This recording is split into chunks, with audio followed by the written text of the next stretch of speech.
You're listening to the LA Football Podcast.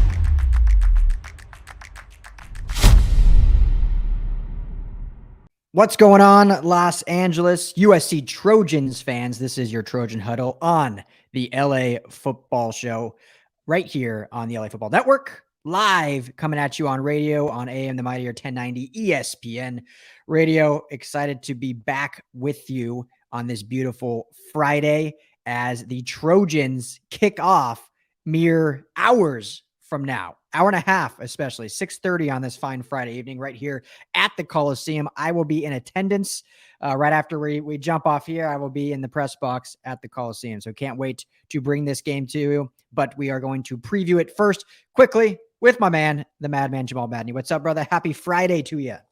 Happy Friday, Ryan. It's always a special Friday when it's game day. And so excited. I will be at the Collie as well. So I'm excited to see you there, hopefully pregame and postgame.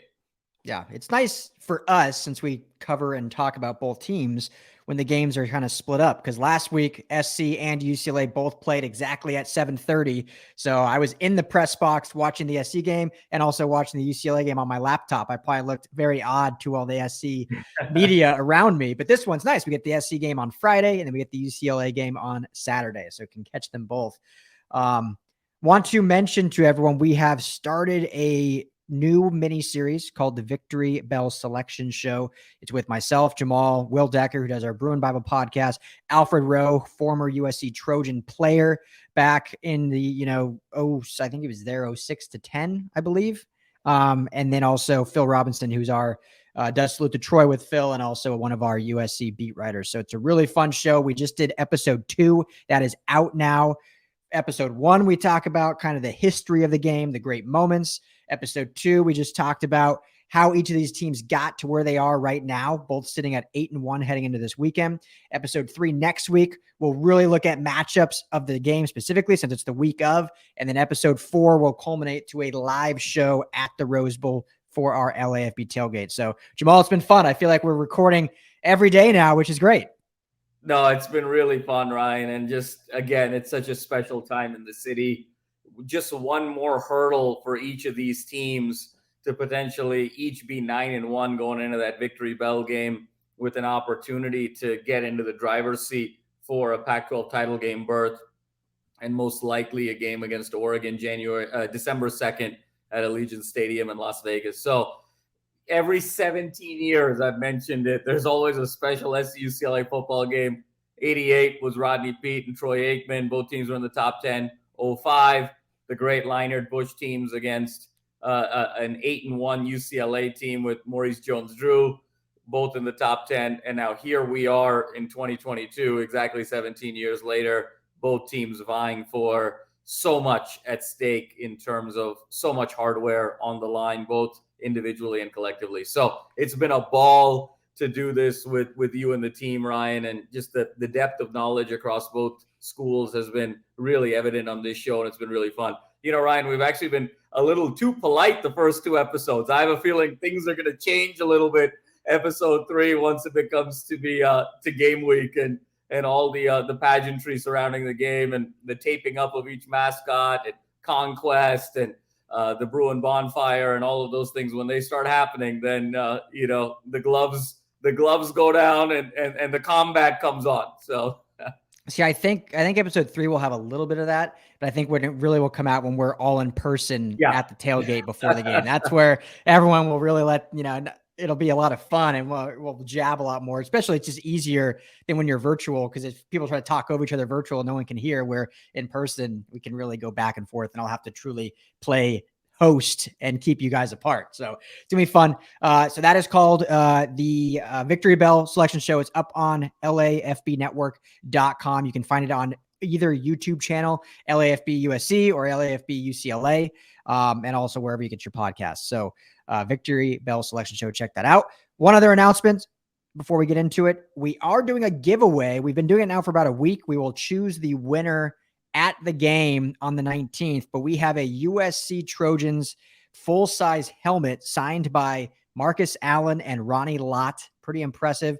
To enter to win that, all you have to do is text Trojans to 31032. Once again, that's Trojans to the number 31032. You'll be automatically entered to win the USC signed Trojan helmet. Ronnie Lott, Marcus Allen. We'll choose the winner at the game and get that sent to you or bring it to you personally. Our last giveaway, I actually drove to the dude's house in North Hollywood and dropped it off. So that's the kind of service we give at LAFB.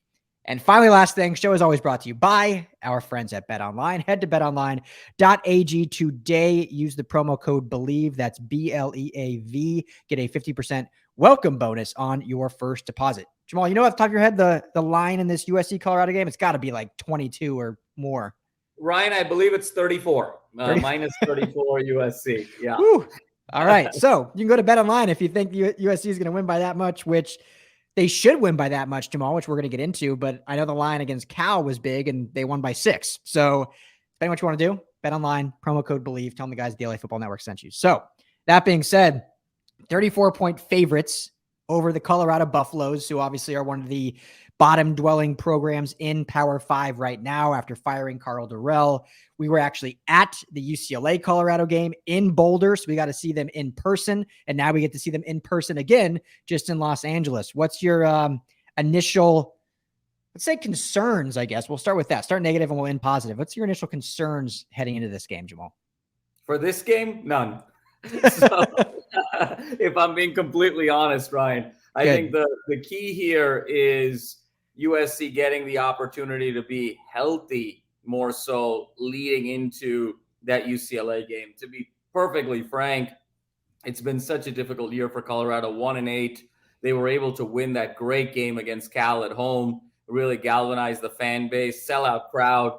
Really just they have such a proud program, such a tremendous fan base, and they keep coming out even though it's been such a difficult year. So nothing but respect for Colorado.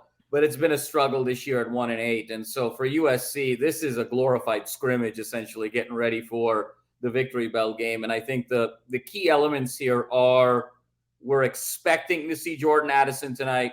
We're expecting to see Goforth tonight and possibly Gentry and Mario Williams. But I think the latter two are true game time decisions. We'll see how that shakes out, but excited to see Jordan Addison, wide receiver 1, reigning Biletnikoff winner, out there at least getting a little bit of a run. Even if he's going to be on a pitch count, even if he's going to be on a snap count, getting him worked into real game conditions going into that game at the Rose Bowl next week, I think is going to be critical. Same for Goforth. So I think the key is for USC is as long as they can just stay healthy in this game, hopefully they're able to put the pedal on the metal here in the first half, avoid some of the hiccups that they had against Cal, and really race out to a 3.5, 4 touchdown lead in the first half, and then start resting guys getting into next week. I think the key, though, is defensively, again, it's all about pass defense for USC. And when, Ryan, you and I saw the Buffaloes, Owen McCown was making his first career start. True freshman, southpaw, skinny kid, really sort of got the crowd going. But JT Shrout looks like he's going to be the starter. And I've seen flashes of this kid, Ryan. He's got a great arm. He showed some things early in the non-conference against TCU. He's been peppered in over the course of the last few weeks. So he is a more dynamic arm and a more dynamic thrower of the football than Owen McCown was. So I could see Colorado move the ball a little bit, even score some points a little bit in that first half. But I don't think they have enough on the ground, and I just don't think they have enough horses on the outside to stay consistent. This really should be a comfortable USC victory. Yeah, you kind of feel for Colorado, who, even if they were a better program right now, the end of their season, Oregon, USC, Washington, Utah, all in a row. That's their last 4 games. So, and this is the second of those 4. So just a brutal end of their year. And obviously they're not good anyway, so it makes it even worse. But yeah, you mentioned everything. I think the thing I'll just double down on, and we talked about it, I can't remember if it was our last show or on the Victory Bell show, but kind of the importance of getting some of these injured guys in this game. You know, a lot of people would say, just hold them out. Like, let's just let them rest and get 100%, which obviously if there's any fear of re-injuring, that is definitely the play. But if not, you really need to, oil them up a little bit, get them greased up, get them running routes out there, getting them in coverage and stuff like that, because you don't want to go in, like you mentioned, completely cold turkey into the biggest game of the year against UCLA at the Rose Bowl. So I think if Addison can go, which it's Lincoln Riley said today that he expects him to play, which I think Lincoln Riley's been pretty honest and forthcoming when it's come to injuries. He still uses coaches talk, but usually will not allude to, like, if it's like a game time decision, that usually means they're not going to play. And if it's I expect them to play, that means they're going to play. So I would expect both the two that you mentioned to play, which is, I think, important, even if they are in a pinch count, just to get the wheels going, get the legs fresh, feeling back involved in the scheme, getting back in the huddle, being under the lights. So much, I think, importance in that than just going in blind to the UCLA game. So it would be a bummer if Mario and Gentry can't go, but if they're even questioning it, obviously you want them to be 100%, not 80%, even if we just talked about, you want to get them some reps, but 100 is better than 80. So I think that's the biggest thing for me, is just seeing how these four guys get either worked in, not worked in, or not dressed, and kind of what that means for the following week. No disrespect to Colorado, but this game should be over before it even starts, which it kind of is. Yeah, Ryan, I think that's the key here is, to me, when and I know we're going to talk predictions later and what have you, but for me, success tonight for USC is very simple. It's that Miller Moss plays a quarter and a half. I think if that happens, this was a successful outcome. I think you want Caleb holding that clipboard late in the third quarter, because the last thing you want is to risk a fluke injury, a fluke late hit that's low, and something happens to Caleb, God forbid, where it really sort of jeopardizes his ability to play next week. You don't want Travis Dye taking too many hits. I could see this be a big-time game. I'm expecting to see at least 12 touches from a Raleek Brown, at least 10 touches from an Austin Jones. And so moving in that type of direction, spreading it around, you don't want to show too much the week before, and you just want to make sure all your guys are healthy going into the subsequent week here against UCLA. Because, again, that game, Ryan, is so pivotal. And it's not just pivotal because USC, in all likelihood, is going to be 9-1 going into that game and is 8th in the country, and it has an outside opportunity in the college football playoff. The swing in that game next week is so violent in terms of USC season. Win, you have an opportunity to play Oregon, win that game, and there's a credible, legitimate argument to make the college football playoff. Lose next week, and USC is going to the Holiday Bowl and finishing 4th in the conference. So that is just such a violent swing of events that you have to be humming 100% going into next week. So, traditionally with college, this would be considered a trap game. But unfortunately, Colorado just doesn't have the horses, doesn't have the bear claw, enough length in those nails to sort of claw and make it a trap game for USC. So really expecting them to come out very focused, score early and often, and really put this game away. I was disappointed in the disposition that USC showed against Cal. They got stopped on their opening drive. Cal marched it down. It was 7-0. And it just sort of became this dogfight inexplicably through essentially halftime. It was really the Bullock interception and that touchdown right at the end of the half that gave USC some cushion, and then it got close again at the end. Can't have that this week. This has to be a game where USC puts it away, because you don't want to put these guys in harm's way having to play an extra quarter or an extra set of plays when they don't need to. Yeah, absolutely. I mean, this Colorado team's more like the water buffaloes than the actual buffaloes. So that, and hopefully that comes to fruition in this game. And I think based on, I touched on it before, but based on the emotion and vibe and feeling in the press room after the game, I would think this team will come out very fiery for this one and get off to a better start. Just because they were so unhappy with even a win, but it was just, they felt, and we all know it was, but they felt it was a bad win. I mean, they absolutely were the better team than Cal. They should not have only won by 6 points. The defense should not have let up 400 yards passing. The offense, even missing players, shouldn't have been stopped as often as they were, even though they still put up 41. They probably could have put up over 50 or close to 60. So they know that. And I think from what I saw, the disposition there, that made me very excited about the potential of kind of the trajectory of where the season can go from there. That, to me, there's been a lot of defining moments this season, Jamal. To me, that was another one, and a very big one, because they still got the win. They still moved up a spot in the ranking. They're still 8-1. Everything is still in front of them. But the fact they acted like it was almost a loss, that to me was very, very powerful. And now we got to see them improve on it. And so that being said, Jamal, what do we need to see from the defense, or what do you want to see from the defense to really prove? Because let's be honest, nothing they can do at this point in the season is going to stop UCLA. They're not holding UCLA under 40 points. It's going to be the first to 70 probably in that game. But what do you want to see in this Colorado game to say, okay, the defense at least, like, for instance, when UCLA played Colorado, we said, hey, we really want to see them contain Colorado, not give up big broken plays, hold them. They ended up, gave up the first drive, and then they held them to 10 points the whole game. I thought overall the defense looked good against Colorado. USC, I feel, should do something very similar. What's your thoughts on what is a good game for the defense in this? Obviously, this is going to be a win, but what does the defense need to do to prove that they at least improved from last week?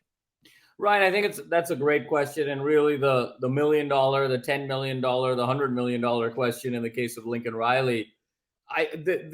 What I'm looking for here is two things. One is, are they going to be able to get a consistent pass rush on the Colorado quarterback and really have him sacked half a dozen times or seriously pressured and sacked, a combination thereof? So I'm looking for pass rush, because what are the knobs that you can turn to stop an offense? You can blow up a play with a pass rush, make it 2nd and long, 3rd and long for next week, and try and manufacture a stop that way. And then the second thing I'm really looking for is, look, the secondary's been much maligned, but they're an athletic bunch. They're not the most polished bunch. They're not the most tactical bunch. They're not the most skilled bunch, but they're athletic. And so when they go up against receivers, they're going to make it challenging for UCLA next week, because it's just a dude on dude. It's a hat on hat. It's athlete on athlete. Where the biggest concern for USC's defense this whole year has been the underneath zone stuff. So everything that is between 5 and 12 yards, where you have to make some decisions about linebackers dropping back in coverage, or where their spacing is, where those nickel corners are, and so forth. And so that 5 to 12 yard area is what I'm really looking for. And if they can limit Colorado in that window and have an effective zone and really limit those checkdowns, limit the tight end, limit the slot receiver in terms of being able to catch the ball, that to me is progress. If they win the game by 30, but Colorado's tight ends get close to 100 yards, or their one slot receiver has close to 100 yards, or the running back is getting balls out of the backfield and being able to run effectively, that's a huge red flag for next week. So everyone needs to keep an eye tonight on that 5 yard to 12 yard range. Not necessarily they get beat deep once in a while, fine. They whiff on a sack once in a while, fine. But really, it's play over play, down over down. What are they doing in the intermediate part of their zone? That's the part of their zone that Dalton Kincaid killed. That's the part of their zone that the Arizona wide receivers really crushed on a bunch of curl routes and a bunch of stop routes. That's the intermediate part of the zone that even Stanford really crushed in the first half of that game. And so that's what we're really looking for moving forward. And that's that intermediate part where the likes of Cal's receivers, Monroe Young in particular, really was effective in the second half. So that's what I'm looking for specifically. Yeah, I agree with all that. So I'll just add, and then we have 2 minutes basically to do our predictions. So it'll be nice and quick, short and sweet. But adding on to that, Jamal, I want to see 3 turnovers. I think this team defense can get back to that. Alex Grinch was asked that after the game, like what happened from the beginning of the season when we were seeing 3 to 4 turnovers a game to now really none. And it's getting hands on balls, throwing lanes, just kind of throwing things off. So I want to see them get back to that. So 3 turnovers. I want to see Tuli Tuipulotu with 3 sacks to make it 12 on the season, leading the entire NCAA. And I'd like to see Corey Foreman get a sack as well in there, because we need to see him get more involved. So at least 4 total sacks on this defense. I think they get more than that, and 3 turnovers. Jamal, you got 15, 20 seconds. Prediction for the game, score-wise. Prediction for the game, Ryan, I think it'll be a really fast start. They'll probably slow a little bit in the second half with some of the backups. I'm going to go 48-13 USC. They'll cover by 1 point. Woo! Look at that. Did you plan that, or did you just do the math that quickly in your head? Because I would have never done that. That's why you're a lot smarter than me. Yes, I think, and I would not be surprised if Colorado scores on the first drive. I'm not going to panic if that happens because that's just the way this USD defense is. But I think they'll clamp up, they'll shut down, they'll get those 3 turnovers like I hope. I think they'll get 4+ sacks in the game. The offense, I don't think will be stopped at all until they put in the backups. So I'm going to go 52-16. I think they'll get to 16, but we'll keep it under 17. 52-16. Either way, USC gets to win. That's all the time we have for the first segment, Trojan Huddle. For radio, we'll be back with some UCLA talk. For any other fans, make sure to check out our other podcasts covering our other teams. Be right back after this.